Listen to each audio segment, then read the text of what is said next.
할렐루야. 주님이 찾으시는 참된 예배자가 되기를 원하네. 오늘 성가대가 들려준 귀한 찬양이 저와 여러분의 기도가 되고 소원이 되기를 축복합니다. 오늘 제목의 말씀은 당신의 소원은 무엇입니까? 당신의 소원은 무엇입니까? 이런 제목의 말씀입니다. 오늘 요절 말씀을 먼저 좀 보면 오늘 요절 말씀을 같이 한번 읽겠습니다. 시작. 이 일이 있은 후에 바울이 마게도냐와 아가야를 거쳐 예루살렘에 가기로 작정하여 이르되 내가 거기 갔다가 후에 로마도 보아야 하리라 하고. 아멘. 여러분 보시면 로마도 보아야 하리라, 거기에 밑줄이 그어져 있습니다. 여러분에게는 어떤 소원이 있습니까? 여러분에게 있는 소원을 누군가 물어본다면 아이 그 소원은 무슨 소원, 그냥 사는 거지, 이렇게 말하시렵니까? 아니면 내가 나이가 이제 많은데 이 나이에 무슨 소원을 갖겠냐고, 그것도 어렸을 때 10대 20대 때 꾸는 거지, 그렇게 말하시렵니까? 우리 교인들은 그렇게 말하지 않으시면 좋겠어요. 하나님 앞에 가시는 그날까지 그 소원이 나를 역동케 하고 주님이 주신 꿈이 나를 움직이는 그런 하나님의 사람으로 사시기를 축원합니다. 무슨 소원이 있는지 좀 이따 다시 한번 물어보기로 하고 우리가 잘 아는 김구 선생이 나의 소원, 이런 제목의 글을 쓰셨지요. 그가 말합니다. 만일 하나님이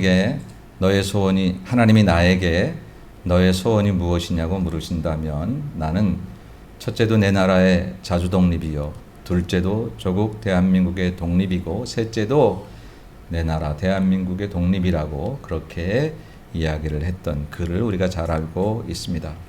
그분은 평생 소원이 우리 일제치하에서 고난당하는 민족을 이제 해방시키고 독립시키는 그것이 자기의 소원이었습니다. 우리에게 이렇게 평생 소원이 있을 수 있고 또 올해의 소원이 있을 수 있고 어쩌면 오늘의 소원, 이번 주, 이번 달에 그런 소원이 있을 수도 있을 것입니다. 여러분은 요즘 특별히 하나님께서 은혜를 주셔서 요즘에 여러분들이 이렇게 살아가실 때 요즘 나에게 갖게 한 그런 소원, 그 어떤 소원이 있을까요? 그리고 그 소원이 이루어진다면 내 삶은 어떻게 달라지며 나와 함께 있는 사람들은 얼마나 깜짝 놀랄까요? 아니면 그 소원이 이루어져도 이루어졌는지 안 이루어졌는지 모를 만큼 미미한 것들일까요? 제가 소원하고 제가 바라는 것은 만일 여러분들이 가지고 있는 꿈이나 소원이 이루어지면 우리 주변이 발칵 뒤집혀지고 삶이 활력이 달라지고 하나님의 놀라운 역사가 선명하게 드러나는 소원을 가지시기를 주의 이름으로 축원합니다. 오늘 사도행전을 읽어보니까 사도 바울에게는 예수님 만난 다음에 소원이 하나 생겼어요. 오늘 우리 찬양팀 찬양할 때 우리에게 소원이 하나 있네, 교회를 향한 그 사랑, 그 얘기를 우리 찬양 들려 같이 불렀는데, 사도 바울이 예수님 만난 후에 소원이 하나 생겼다라고 하는 거예요. 근데 그 소원의 내용이 뭐냐면 로마를 가겠다라고 하는 거예요. 로마도 보아야 하리라, 로마를 가리라 라고 하는 것입니다. 사도 바울이 왜 로마를 가고 싶어 했을까? 요즘에 이제 로마를 간다 그러면 성지순례를 가고 싶어 하는 마음일 수도 있고, 또 그 많은 유적지, 이탈리아가 굉장히 아름답고 또 유적지도 많으니까 그런 기독교 유적지를 보고 관광도 하고 여행도 하려고, 그래서 로마를 가고 싶겠다 하기도 하고 여러 가지 이유가 있을 수 있겠습니다만은, 사도 바울이 지금 로마를 가야 되겠다, 저게 소원처럼 말하게 된 것은 오직 하나님의 복음을 전하려는 열망 가운데 이제 전 세계의 중심지였던 당시 로마, 저 로마에 가서 복음을 전하고 만일 저 로마가 복음으로 정복되면 전 세계의 복음이 전파될 것이라는 그런 생각을 가지고 하나님 때문에 새로 생겨진 소원, 예수님을 위해 내 마음에 만들어진 그런 거룩한 소원을 오늘 이제 성경에서 이야기하고 있다라고 하는 것입니다. 어렸을 때 우리들의 소원이 있었어요. 나는 어린아이들에게 소원을 물어보면 장난감을 가지고 싶다든지 요즘 아이들 아이패드를 가지고 싶다든지 그런 거 이야기할 수 있죠. 조금 더 커지면 집을 하나 좋은 집을 지어서 부모님께도 드리고 가정을 이루어, 이런 것도 다 우리의 소원일 수 있겠다라고 하는 것입니다. 그런데 그게 잘못되거나 나쁘다는 뜻이 아니라 예수님 때문에 생겨진 소원은 없느냐 하는 것을 오늘 저는 여러분하고 같이 이야기하려고 하는 거예요.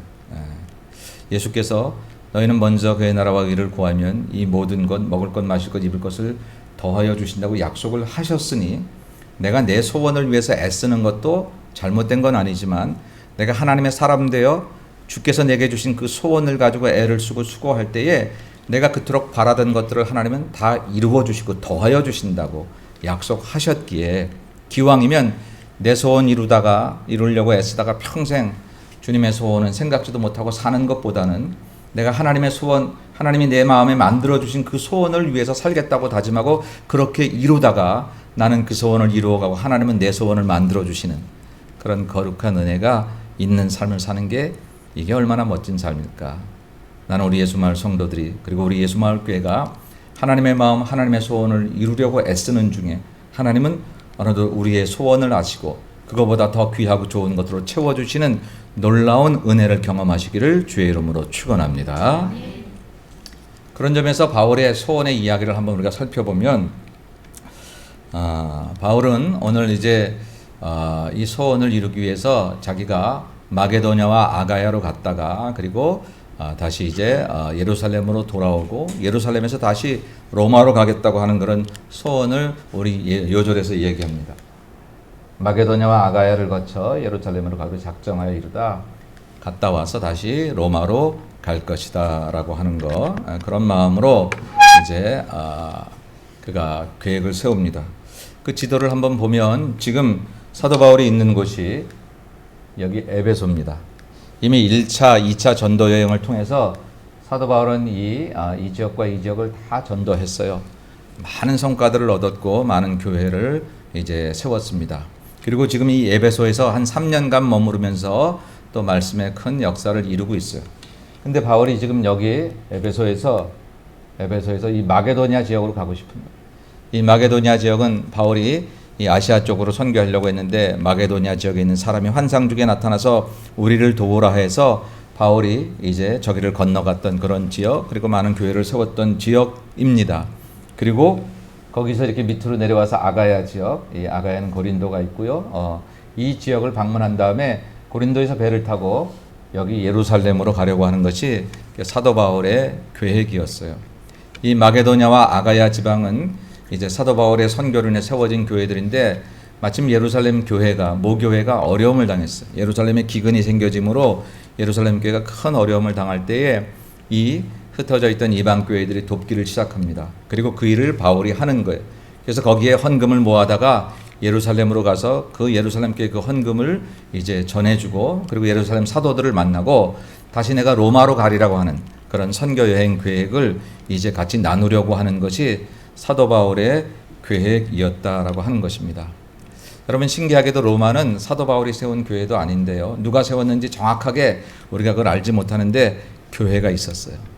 그래서 사도 바울이 로마서를 쓰면서 로마에 이미 있었던 하나님의 자녀들에게 내가 이 로마 교회를 방문하고 싶다는 얘기를 여러 번 합니다.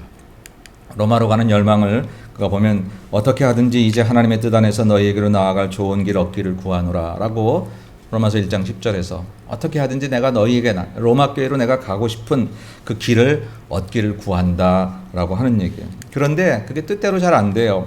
형제들아 내가 여러 번 너희에게 가고자 한 것을 너희가 모르기를 원하지 아니하노니 다 알고 있어요. 아마 모르긴 몰라도 가겠다고 연락도 한 것 같고 이런 계획을 세웠다고 한 것 같고 계획대로 됐으면 몇 번 갔을 거예요. 하나님은 왜 그 계획을 이루어주지 않으셨는지 안 됐어요.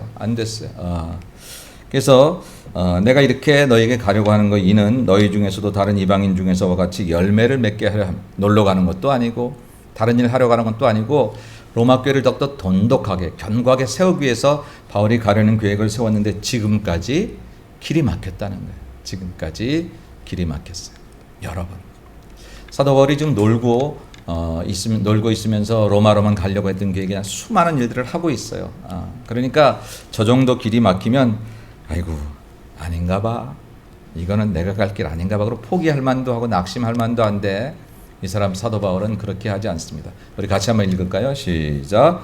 그러므로 또한 내가 너희에게 가려 하던 것이 여러 번 막혔더니 이제는 이 지방에 일할 곳이 없고 또 여러 해 전부터 언제든지 서바나로 갈 때에 너희에게 가기를 바라고 있었으니. 아멘. 이 지방에 일할 일이 없다는 것은 뭐 선교나 교회적인 일이 일할 것이 없다는 게 아니라 이미 세워진 교회들에 대해서는 자기가 관여하지 않기로 한 것이 사도 바울의 선교 정책이었어요. 누군가 맡겨놓고 자기가 지원하고 돕는 일만 하기로 했다고 하는 것이죠.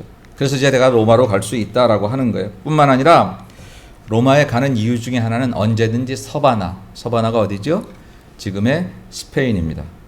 스페인. 아까 지도에는 나오지 않았지만 로마를 지나가면 있는 곳, 그곳이 바로 스페인. 당시에 사도 바울이 가지고 있던 세계관, 그리고 그 당시 2000년 전의 세계관으로는 지구는 둥근 게 아니라 이게 넓적하다고, 이렇게 평평하다고 생각을 했고, 이 유럽의 끝쪽은 포르투갈과 스페인이 있는 그 이베리아 반도라고 생각을 했어요. 서바나라고 하는 거, 저 스페인으로 가기를 원했던 것은 뭐냐면 땅끝까지 가겠다라고 하는 거예요. 예수님께서 너희가 성령 받고 권능 받으면 예루살렘과 온 유대와 사마리아와 땅끝까지 이르러 내 증인이 되라고 하셨던 말씀을 바울은 그리도 마음속에 품고 이렇게 해보고 싶었던 거예요. 여러분, 우리 마음에 어떤 마음들을 품고 사십니까? 여러분들 안에 여러분이 품고 있는 마음들, 생각들은 어떤 거지요? 닭이 알을 계속 품으면 거기서 병아리가 나오지요. 우리가 좋은 생각을 품으면 좋은 행실이 나오고 좋은 결과가 나오고, 우리가 나쁜 더럽고 추한 것들을 품게 되면 거기서 우리 삶이 어지러워지는 혼돈의 열매들이 나오게 됩니다. 근데 바울은 마음 가운데 예수님의 마지막 말씀을 마음에 품었던 것 같아요. 그 말씀을 마음에 품고 땅끝까지 가라고 하시는 그 예수님의 말씀을 이루고 싶어 했던 거예요. 사실은 바울은 자기가 전도한 교회, 자기가 만들어 놓은 개척한 교회들에 가면 대접 잘 받을 수 있고 쉬울 수 있어요. 거기도 할 일은 많아요. 거기도 여전히 부지런히 복음을 가르쳐야 하고 할 일이 많은 것입니다. 그러나 그가 품었던 예수님의 말씀은 그를 땅끝까지 가게 하는 것이었어요. 그 품었던 그 말씀이 자기를 움직이기 때문에 앉아 있을 수도 없고 그것을 모른다고 등질 수도 없는 것, 그것이 바울을 움직였던 하나님의 강력한 소원이었다라고 하는 것이죠. 그래서 바울은 그 계획대로 살려고 애를 썼어요. 근데 문제는 그게 계획대로 안 됐다는 거예요. 하나님께서 이렇게 선한 마음을 품고 선한 계획을 품은 사람의 계획은 좀 이루어 주셔야 이게 뭔가 좀 되는 거 아닌가요? 아니, 하나님 이러실 수 있으십니까? 제가 뭐 복음을 안 전하겠다고 말한 것도 아니고 딴짓 하겠다고 한 것도 아니고 내가 이렇게 계획을 세워서 주의 뜻을 이루기 위해서 내가 최선을 다하는데 자꾸 길이 여러 번 막히고 자꾸 이렇게 계획을 막으시면 이번에 어찌하라고 하는 것입니까? 우리 충분히 항의해 볼 수 있어요. 우린 그런 거룩한 계획까지 못 따더라도 하나님, 내가 예수 믿는데, 난 내가 11조도 했는데, 내가 새벽 기도도 했는데 왜 사업이 이렇게 안 돼요? 왜 이렇게 이게 회사가 어려워요? 내가 예수 믿고 나왔는데 왜 내 인생에 이런 어려운 일이 생겨요? 내 자식이 왜 이렇게 힘들어요? 우리 그렇게 하나님께 항의할 때가 많이 있잖아요. 오늘 사도 바울 역시 충분히 하나님께 항의할 만합니다. 정말 모든 것 다 버리고 주를 위해 헌신하고자 하는 이 사람의 계획을 하나님이 왜 자꾸 막으시는지, 길이 여러 번 막히고 그런 상황들을 경험하게 되죠. 어떻게 막혔느냐면 이제 그가 아까 마게도냐로 갔다가 아가야로 내려와서 거기서 이제 예루살렘으로 가려고 했습니다. 거기까지는 이루어졌어요. 물론 거기 오는 여정도 중간에 원래 계획대로 되지 않고 조금 틀어져서 이렇게 돌아왔습니다. 예루살렘에 왔다가 다시 여기서 사도들을 만나고 로마로 가려고 하는데 그만 예루살렘에서 붙잡히고 말았어요. 체포가 되고 말았다라고 하는 것입니다. 이제 그의 선교 여행이 끝날 수 있을 것이고 그 붙잡힌 것이 유대인들에게 붙잡혀서 이제는 뭐 앞뒤 가릴 것도 없이 목숨이 위험하게 되는 그런 상황을 만나게 된다라고 하는 것입니다. 그 내용을 보면 여러분 글씨가 작으니까 제가 한번 빨리 읽을 테니까 여러분들이 눈으로 한번 따라오시면, 그 이래가 거의 참에 아시아로부터 온 유대인들이 성전에서 바울을 보고 모든 무리를 충동하여 그를 붙들고, 자, 아시아로부터 온 유대인들이 성전에서 바울을 봤다. 바울이 지금 예루살렘에 왔어요. 그리고 그때 절기를 지키러 왔고 많은 사람들, 특별히 이방에 흩어져 있던 유대인들이 절기를 지키러 그들도 왔어요. 근데 마침 아시아를 선교할 때 바울을 그렇게 방해하고 못살게 굴었던 그런 유대인들이 그들도 절기를 지키겠다고 예루살렘 성전에 왔다가 거기서 바울을 본 거예요. 그리고 많은 다른 유대인들을 충동하고 그들에게 말합니다. 외치되 이스라엘 사람들아 도우라. 이 사람은 각처에서 우리 백성과 율법과 이것을 비방하여 모든 사람을 가르치는 그 자인데 또 헬라인을 데리고 성전에 들어가서 이 거룩한 것을 더럽혔다 하니, 각처에서 이 사람이 하나님의 이름을 모독하고 더럽혔다 그렇게 얘기하는 거예요. 더군다나 이 예루살렘 성전에 와서 헬라인을 데리고 그 성전에 들어갔다 그렇게 이야기를 하는 것입니다. 여러분, 예루살렘 성전에는 몇 개의 뜰이 있습니다. 그 뜰에는 그 뜰에 합당한 자격이 있는 사람들만 들어갈 수 있었어요. 제일 바깥에 있는 뜰이 뭐냐면 이방인들도 들어갈 수 있는 이방인의 뜰이었습니다. 거기는 이스라엘 사람이나 이방인이나 누구나 들어갈 수 있는 그런 뜰들이 제일 바깥에 있는 뜰들이에요. 그 다음에 들어가는 뜰은 뭐냐면 이스라엘 여인의 뜰입니다. 거기는 이스라엘 사람들 중에 여인들까지 들어갈 수 있었습니다. 그 다음에 뜰이 뭐냐면 이스라엘 남자들의 뜰입니다. 거기는 이스라엘 남자들만 들어갈 수 있는 뜰이고요. 그 다음에 제일 가운데 있는 뜰이 뭐냐면 제사장의 뜰입니다. 이 제사장의 뜰은 요즘 말로 말하면 평신도, 보통 이스라엘 사람들이 들어갈 수 없고 제사장들만 들어갈 수 있는 그런 곳이지요. 근데 지금 사람들이 이 헬라인이 들어갈 수 없는 그런 이스라엘의 뜰로 데리고 사도 바울이 들어갔다. 이것은 하나님의 성전을 모독한 일이요, 하나님을 모독한 일이다 라고 이제 소문을 내기 시작하고 군중을 선동하기 시작했다라고 하는 거예요. 근데 이게 정확한 정보가 아니었어요. 사람들은 가끔 이렇게 자기가 하고 싶은 대로 이렇게 막 말을 만들어서 그래서 이렇게 하는 경우들이 참 많죠. 지금 우리나라도 어느 쪽이 진실인지 나중에 판가름이 나겠지만 참 어지럽고 혼란한 가운데 그런 루머들이 많습니다. 오늘 그 다음 말씀 보니까 이는 그들이 전에 에베소 사람 드로비모가 바울과 함께 시내에 있음을 보고 바울이 그를 성전에 데리고 들어간 줄로 생각함이러라. 바울이 에베소 사람하고 같이 있는데 여기서 성전에 들어가서 제사를 드렸으니 같이 들어갔구나 라고 생각을 하고, 실제로는 그렇지 않았는데 그렇구나 하고 이제 루머를 만들어서 바울을 죽이려 했다. 그래서 온 성이 소동했다는 거야. 백성이 달려와 모여 바울을 잡아 밖으로 끌고 나가니 문들이 곧 닫히더라. 흥분한 유대인들은 하나님을 모독했다는 얘기를 들으면 내 부모를 모독한 것보다 더 흥분하는 거예요.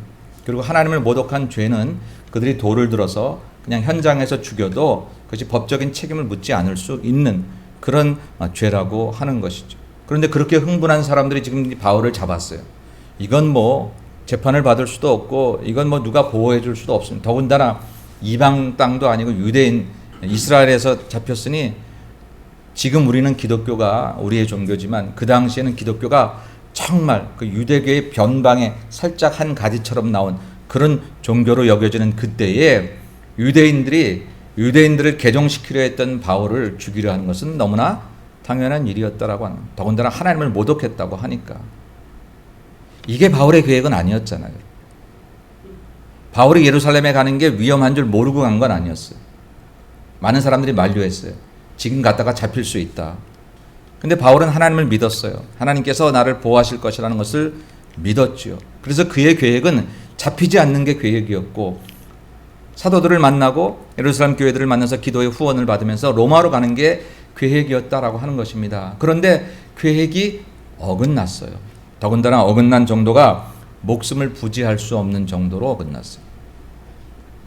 근데 이때 하나님이 개입하십니다. 같이 한번 읽어보죠. 시작.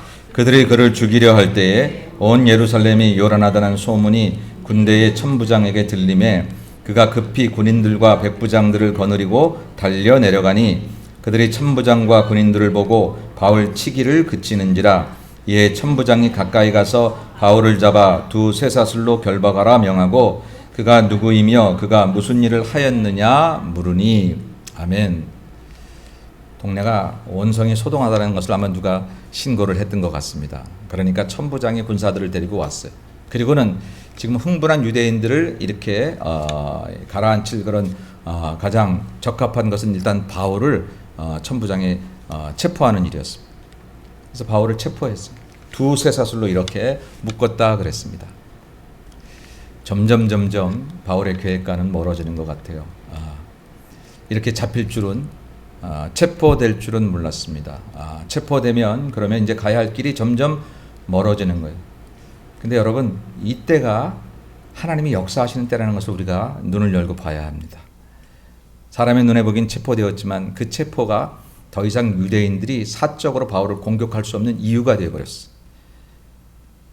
이 백부장, 천부장이 만약에 바울을 체포하거나 내가 관여하겠다라는 것을 하지 않았으면 돌을 던져 죽여도 유대인들 사회에서 그냥 지나버리고 말 일인데, 이 로마의 백부장, 천부장이 개입하여 그를 체포함으로 말미암아 더 이상 유대인들이 자기 사적인 개인적인 감정들을 가지고 이 사람을 처단할 수 없는 그런 하나님의 보호가 시작이 되었다라고 하는 거예요. 바울이 그때 이것을 알았을 리도 없고, 우리가 언뜻 보면 이거 다 하나님의 역사가 이게 진행이 되는 건지 모르는 건지 우리가 그렇게 생각할 수 있지만, 눈을 열고 보니까 그런 거예요. 하나님의 계획은 포기되지 않았어요. 바울의 계획은 수포로 돌아가거나 바울의 계획은 변경되었을지언정 하나님이 바울에게 주셨던 거룩한 소원, 로마로 가야 하겠다는 그 소원을 이루시려는 하나님의 계획은 결단코 포기되지 않은 줄로 믿습니다.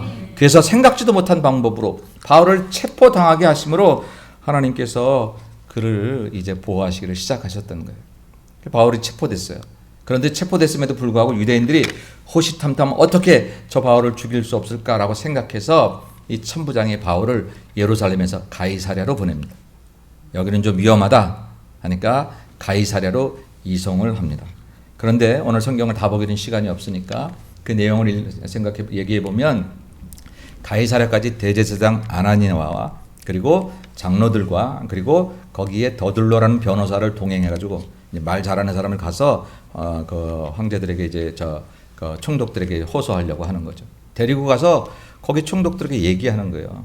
이 사람 죽여야 된다고, 사형을 시켜야 된다고 그렇게 이야기를 하는 것입니다. 그러다 보니까 관심이 바울에게 집중되고 거기에 총독들, 특별히 현 총독인 베스도 앞에서 바울이 자신의 이야기를 변호하게 됩니다. 내가 이렇게 무죄하다는 것을 이야기하게 됩니다. 그 내용이 이렇습니다. 같이 한번 읽어봅시다. 시작. 만일 내가 불의를 행하여 무슨 죽을 죄를 지었으면 죽기를 사양하지 아니할 것이나, 만일 이 사람들이 나를 고발하는 것이 다 사실이 아니면 아무도 나를 그들에게 내줄 수 없나이다. 내가 가이사께 상소하노라 한데, 베스도가 배석자들과 상의하고 이르되 내가 가이사에게 상소하였으니 가이사에게 갈 것이라 하니라. 아멘. 내가 로마 시민권자다 하는 것을 거기서 얘기합니다, 바울이. 그리고 이제 이 사람들이 아무리 얘기해도 나는 로마 시민권자로 붙잡혔으니 내가 로마 황제에게 내 이야기를 내가 상소하겠다라고 선포를 합니다. 이게 유대에서 유대인들끼리 모였을 때는 뭐 로마 시민권을 가졌든지 어쨌든지 자기가 그냥 자기들을 죽여버렸으면 끝날 것인데, 이게 이제 법정으로 넘어감으로 인해서 오히려 바울이 더 어려워진 것 같았는데, 실상은 유대인들로부터 철저하게 보호를 받는 역사가 나타나고 있다라고 하는 것이죠. 그리고는 로마 황제에게 내가 상소하겠다고 해요. 그랬더니 베스도가 말하기를, 이 총독이 말하기를, 네가 가이사에게 상소하였으니 그렇게 될 거다. 가이사에게 갈 것이라 그랬습니다. 사실 여러분, 바울이 그렇게 로마에 가고 싶어 했지만 바울이 유대의 한 지도자로 갔다고 한다면 로마 황제를 어떻게 만날 수 있겠어요? 당시에 로마는 전 세계의 최강대국입니다. 그 전 세계 초강대국인 최강국인 로마 황제가 아무나 안 만나줘요. 바울은 우리에게 너무나 위대한 지도자가 틀림이 없지만 신앙 없는 로마 사람들, 로마 권력자들의 눈으로 볼 때는 그렇게 그 사람 만나서 일일이 얘기를 들어줄 만한 뭐 그런 형편은 아니라고요. 그런데 로마 황제에게 상소를 함으로, 붙잡혔기 때문에, 체포되었기 때문에, 그래서 비록 쇠사슬 찬 모습으로 그가 가기는 가겠지만 로마 황제를 직접 만날 수 있는 길이 열렸어요. 로마의 고급 관리들을 만날 수 있는 그런 길이 열려졌다라고 하는 것입니다. 그리고 바울은 거기서 내게 임하셨던 하나님의 역사하심을 변호하고 이야기하게 됩니다. 왜? 자기가 붙잡힌 얘기를 해야 되니까, 나는 예수를 만났고 부활하신 예수를 만나서 그 예수를 전했을 뿐인데 저들이 이렇게 나를 이렇게 했다, 여차 하다 보니까 그게 간증 집회가 됐다니까요.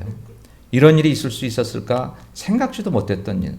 아니, 바울의 계획이 실패됐는데, 바울의 계획이 어그러졌는데 좋으신 하나님, 우리 마음의 선한 소원을 결코 우리로 하여금 이루게 하시기를 원하시는 하나님은 이렇게 멋지게 그것을 돌리셔서 그 계획을 이루고 가시는 줄로 믿습니다.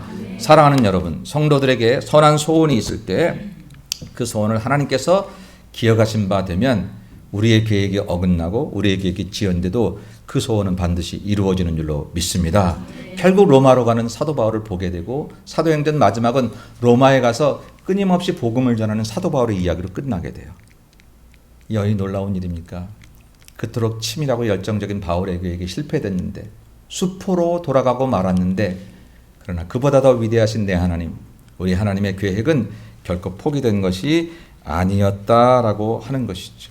문제는 뭐냐면 사도 바울이 선한 소원을 품기를 잃어버리지 않았다는 거예요. 놓치지 않았다. 포기하지 않았다는 거예요. 그래서 그 소원을 품고 있으니까 바울의 계획이 잘 이루어졌어도 감사할 일인데 바울의 계획이 설사 어긋났다 하더라도 하나님이 그 소원을 품으시고 이루시는 멋진 하나님, 그 하나님을 우리는 사도행전을 통해서 보게 된다라고 하는 것입니다. 여러분, 저와 여러분이 하나님이 기뻐하시는 소원을 붙잡고 있으면 우리가 그 소원을 이루기 위해서 계획을 세워서 그 계획대로 이루어져서 소원이 이루어질 수도 있거니와 혹시 소원은 가졌는데 계획이 어긋나도 여러분 낙심하지 말고 포기하지 말 것은 하나님이 그 소원을 붙잡으시면 반드시 하나님께서 이루시는 줄로 믿으시기를 바랍니다. 그게 바로 하나님의 방법이다라고 합니다. 그래서 오늘 저는 서두에 제가 여러분 소원이 있습니까? 어떤 소원을 가지고 있습니까? 라고 물었습니다. 만약 우리의 소원이 예수님 때문에 하나님 때문에 혹은 하나님으로 인하여 우리 마음에 가진 선한 생각으로 우리가 품어진 소원이라고 하면 여러분 그 소원을 붙잡고 이제 로마로 가야 하리라 라고 끝까지 계획이 어긋나도 지연돼도 포기되고 붙잡히고 다 망가진 것 같아도 그 소원을 놓지 않았던 바울이 결국 간 것처럼 저와 여러분 주님 붙잡고 그 소원 붙잡으면 하나님 반드시 저와 여러분의 선한 소원을 이루어 주실 줄로 믿습니다. 그래서 오늘 결론적으로 이렇게 여러분에게 이야기합니다. 여러분 하나님이 주시는 선한 소원을 가지셔야 돼요. 이제 우리 어렸을 때 이렇게 됐으면 좋겠다. 좀 커서 차를 샀으면 좋겠다. 집을 샀으면 좋겠다. 이거 틀리다는 얘기가 아니고요. 그런 소원을 위해서 애써 왔잖아요. 근데 그거 말고 하나님이 주시는 선한 소원, 예수님 때문에 생겨난 소원. 똑같은 집을 갖고 싶어도 전에는 그냥 방이 많아서 멋지게 살고 싶은 소원이었는데 지금은 이 집을 우리 성가들을 위해서, 우리 교사들을 위해서, 우리 교훈들을 위해서 매주일 개방하고 누구든지 내 집에 교회처럼 들어오고 나가는 그런 꿈을 가지고 만약에 여러분들이 집을 얄팍한 술수 말고 정말 그 마음을 가지고 여러분은 하나님 내게 큰 집을 주세요. 우리 교인들이 교회처럼 쓸 수 있는, 교육관처럼 쓸 수 있는 집을 주세요. 만일 그런다고 하면, 그 소원을 가진다고 하면 뭐 혹시 여러분들 집 사려고 융자를 봤는데 융자가 안 나오고 뭐 어쩌고 저쩌고 다 어그러져도 그 소원을 하나님 붙잡으시면 놀라운 방법으로 우리에게 허락해 주실 줄로 믿습니다. 네. 집 얘기하니까 눈이 동그래질다. 여러분 우리의 선한 소원을 가져보십시다. 하나님이 주시는 선한 소원. 왜냐하면요, 하나님이 하나님의 소원을 이룰 때 반드시 사람의 마음에 그 소원을 주시더라고요. 오늘 빌립보서 2장 13절 말씀 같이 읽을까요? 너희 안에서 행하시는 이는 하나님이시니 자기의 기쁘신 뜻을 위하여 너희에게 소원을 두고 행하게 하시나니. 아멘. 하나님이 자기의 기쁘신 뜻을 위하여 우리에게 소원을 두고 그것을 행하게 하신다 그랬습니다. 우리가 선한 소원을 품을 수 있는 근거는 우리가 착하고 똑똑하고 사람이 괜찮아서가 아니라 하나님이 우리 안에 그 소원을 두셔서 그것을 이루게 하시라는 하나님의 열심 때문에, 하나님의 열망 때문에, 하나님의 소원 때문에 우리에게 그 소원이 생겨지는 거예요. 그래서 여러분 그것을 위해서 기도하셔야 돼요. 아이 목사님 뭐 그런 소원 없어도 그냥 사는 건데, 여러분 그러지 마시고 오늘 말씀 들으시고 하나님의 선한 소원을 가지고 일부 예배 드리시고 저에게 목사님 설교 듣고 이 소원을 다시 한번 구체적으로 하겠다고 또 말씀하신 분이 계셔요. 어떤 소원이든지 여러분 한번 품어 보셔라라고 합니다. 제가 오늘 기도하면서 여러분에게 말씀드렸습니다. 주보에 실치를 못했지만 초하루 기도할 때 하나님 이번 달에는 우리 성도들이 하루에 1시간 기도, 일주일에 성경 30장 읽고 그리고 한 달 동안 한 사람 전도하게 하소서, 그런 소원을 올려드렸어요. 하나님 앞에. 여러분 함께 그 소원에 동참하시겠습니까? 네. 하루에 1시간 기도, 한 주일에 성경 30장 통독, 그리고 한 달에 한 사람 전도. 여러분 비어있는 자리를 보고 여러분 어떤 마음이 생기십니까? 아이 사람도 없네, 뭐 이런 마음이 생긴 사람도 있고 봐도 뭐 그래서 어쩌라고 아무 생각이 안 드시는 분도 계실 수 있고, 그러나 어떤 이는 비어있는 자리를 보고 하나님 저 자리를 제가 채우게 하소서, 그런 소원을 가질 수 있지 않을까요?